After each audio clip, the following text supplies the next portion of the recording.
Good afternoon class. Last term पे हम लोगों ने सिलेंड्रिकल कोऑर्डिनेट सिस्टम और स्फेरिकल कोऑर्डिनेट सिस्टम को देखा था। इस टर्म पर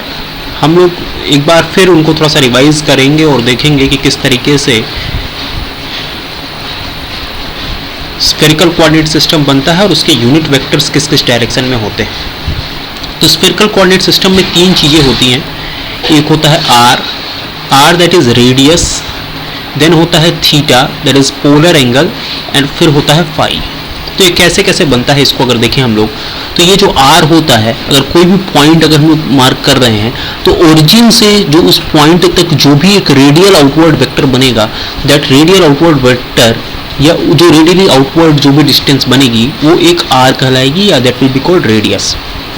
थीटा क्या होता है? थीटा जो होता है उस पर्टिकुलर पॉइंट पर एक कोण बनेगा, ठीक है, उस कोण बनेगा, और वो कोण जो होगा, वो जो एंगल जो पॉजिटिव जेड एक्सिस से बनाएगा, ये जो कोण जो एंगल जो कि पॉजिटिव जेड एक्सिस से बनाएगा, ठीक है, that will be called theta. तो ये कोण जो होगा ये पूरा का पूरा इस तरीके से बनेगा। तो अगर हम थीटा की बात करेंगे तो थीटा मतलब कोनिकल एंगल या फिर पोलर एंगल इसे हम लोग कहते हैं। और फिर ये जो पूरा का पूरा ये जो ग्राफ बनता है, ये जो पूरा का पूरा सर्किल बनता है यहाँ पर, ये फाई के नाते बनता है, एंड फाई होता है एजीमुथल एंगल।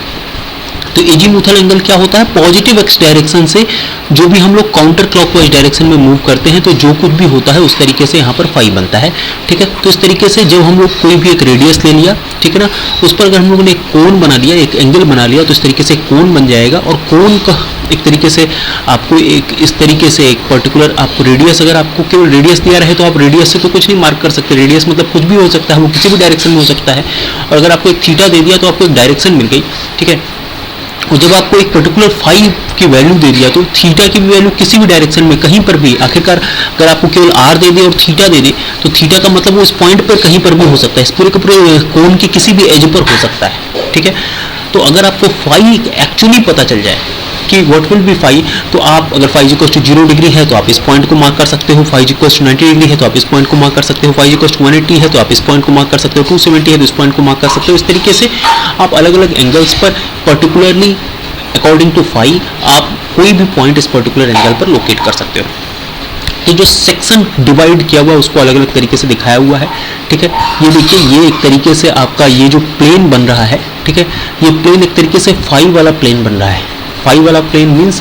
ये जो सर्किल बनता है, ठीक है, आखिरकार ये कोण अगर आप टॉप व्यू से देखोगे, ये कोण का अगर आप टॉप व्यू देखो मतलब ऊपर से देखो, तो कोण का जो टॉप व्यू आपको दिखेगा, कोण का जो टॉप व्यू दिखेगा एक तरीके से सर्किल जैसा दिखेगा, ठीक है, एक तरीके से सर्किल जैसा दिखेगा, ठीक। तो इस सर्किल से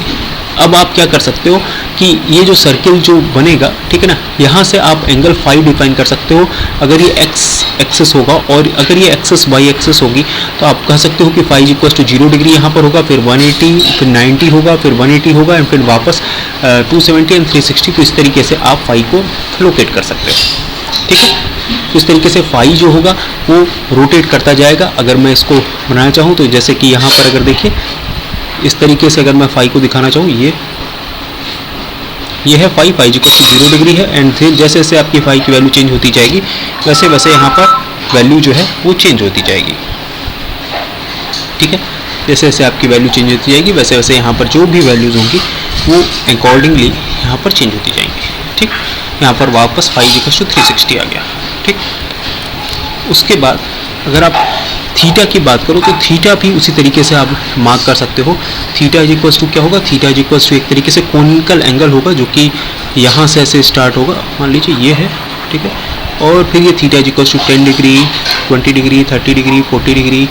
45, 60, फिर ऐसे यहाँ पर 90,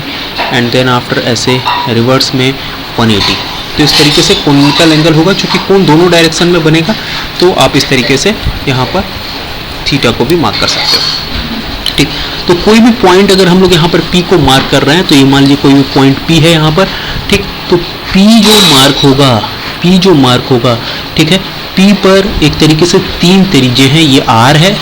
ठीक है, और फिर ये जो थीटा बनेगा, ठीक, और ये जो फाई जो कि इस पर्टिकुलर ये जो थीटा बनेगा, ठीक, ये R होगा, और ये जो एंगल होगा that angle will be called phi, ठीक।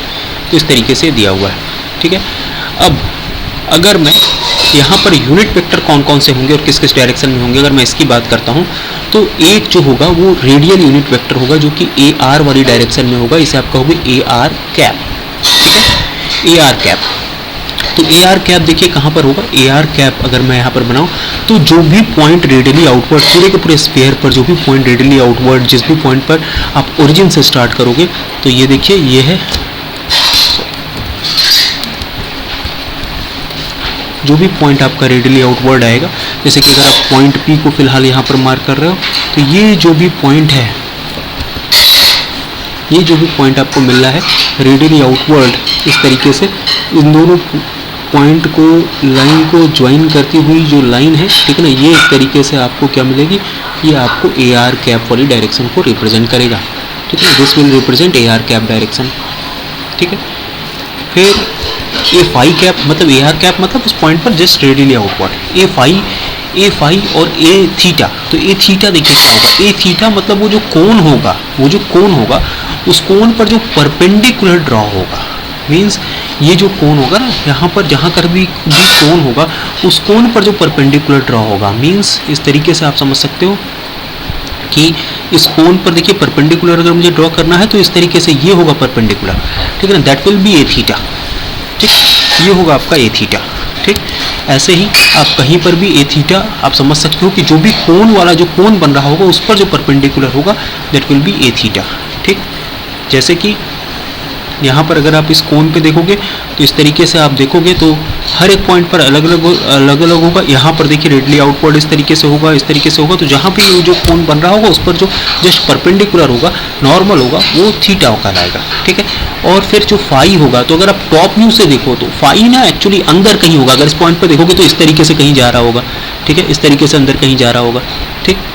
अगर आप कहीं स्ट्रेट वाले पॉइंट पर पहुंच गए तो इस तरीके से जाएगा, ठीक है ना, फिर आगे जाएगा, फिर इस तरीके से ऐसे, मतलब लेकिन ये अलग प्लेन में चल रहा होगा। ये जो चीज़ें हैं ये आपको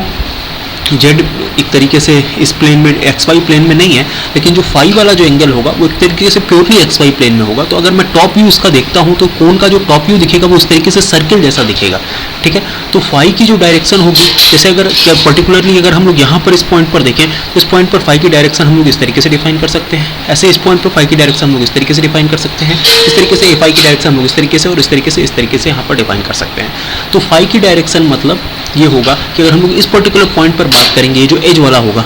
तो अगर मैं ये एक्स वाई एक्सेस है, लेकिन अगर मैं जेड प्लेन में देख रहा हूँ तो ये अंदर की तरफ जाता हुआ दिखेगा, मतलब यहाँ कहीं एक क्रॉस की तरह से दिखेगा। वहीं अगर ये कॉर्नर पॉइंट पर अगर हम लोग देखेंगे तो हमारी तरफ आता हुआ दिखेगा, मतलब इसे हम डॉट से रिप्रेजेंट कर सकते हैं, ठीक है। तो इस तरीके से आप ये देख सकते हो कि किस तरीके से a r, a theta and a phi आपका स्फेरिकल कोऑर्डिनेट सिस्टम में होता है, और मेरे ख्याल से आपको अब better visualisation spherical coordinate system का मिला होगा, ठीक। ऐसे ही सिलेंड्रिकल कोऑर्डिनेट सिस्टम में क्या होगा, सिलेंड्रिकल कोऑर्डिनेट सिस्टम में आप क्या करिए कि कोई भी एक रेडियस ले लीजिए, यहाँ पर जो रेडियस होता है वो जो रो डिफाइन होता है, यहाँ पर रेडियस आर की जगह रो डिफाइन होता है, और ये जो रो होता है ये सिलेंडर का रेडियस होता है। तो सिलेंडर का रेडियस आप इस तरीके से कहीं पर भी डिफाइन करोगे, ठीक है, तो वो जेड एक्सिस के किसी भी पॉइंट पर, चाहे आप यहाँ पर डिफाइन कर दीजिए या फिर आप कोई कहीं पर भी कोई क्रॉस सेक्शन बनाकर, अगर मैंने यहीं पर एक क्रॉस सेक्शन बना लिया और मैं यहाँ पर चीज़ें डिफाइन करने लगा, तो हर जगह जो रो की वैल्यू होगी वो सेम होगी। मतलब ये जो वहाँ पर जो रो होता है वो जेड एक्सिस से डिफाइन होता है। तो जेड एक्सिस से डिफाइन होने का मतलब ये है कि हमेशा जो होगा वो जो रो होगा वो एक तरीके से जेड एक्सिस के परपेंडिकुलर होगा,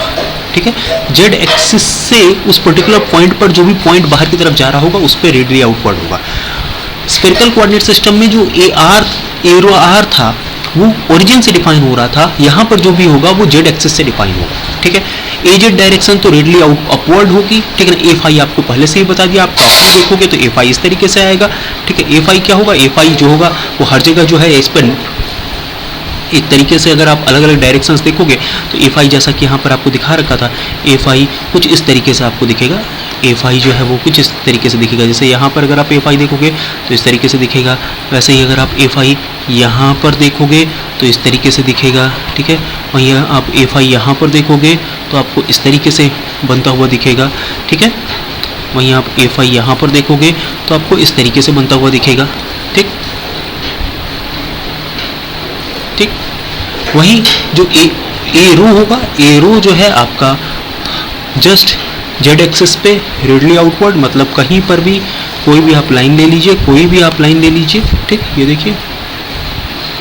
और इस तरीके से ये आपका रेडियली आउटवर्ड एक तरीके से ये एक्स वाई प्लेन पर ये जो है ये ए रो को रिप्रेजेंट करेगा, ठीक है।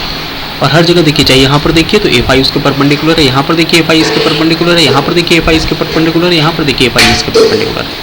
तो इस तरीके से हमेशा जो है ये परपेंडिकुलर रहेगा, ठीक। और एजेड तो ऑलरेडी परपेंडिकुलर है, ठीक। तो इस तरीके से आपको सिलेंड्रिकल कोऑर्डिनेट सिस्टम और स्फेरिकल कोऑर्डिनेट सिस्टम को एक बार फिर विजुलाइज कराने की कोशिश किया है,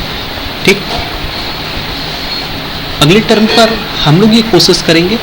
कि किस तरीके से प्रैक्टिकल अप्रोच लेते हुए अपने चारों तरफ जो भी चीज़ें आपको सिलेंडर जैसी दिख रही हैं, जो भी चीज़ें आपको स्फीयर जैसी दिख रही हैं, उसमें कुछ पॉइंट्स को लेकर के, कुछ लेंथ को लेकर के और कुछ एरिया को लेकर के विजुलाइजेशन करने की कोशिश करेंगे, ताकि हम लोग डिफरेंशियल लेंथ, डिफरेंशियल एरिया और डिफरेंशियल वॉल्यूम के कॉन्सेप्ट को ज़्यादा आसानी से समझ पाएँ। Thank you.